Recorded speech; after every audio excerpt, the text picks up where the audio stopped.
Keenaysa Chrome soo galaysa halkan ku qoraysa YouTube Advanced Setting sidana ku qoraysa YouTube Advanced Setting ku qoraysa ka qorto page-kan ku keenaya page-ka marka email halkan ku fulo asaga ahaan kan channel ku furnay switch ku dhufanaysa halkan waa soo bedelaysa kaasa soo daaraysa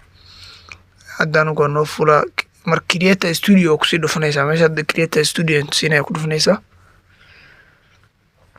marka page-kan ku keenaya page-kan markuu ku keeno halkan marka meesha calaamada dollarka ku dhufan halkan kan shuruudaha arkaysa marka kuna arkaysa halkan sida arkaysan subscribers maga gaartaan hadda kun dhaafi ma arkaysan channelka hadda soo gelinayo muuqaalka ma channelka loo kiiga weeyaan kun dhaafi tiga la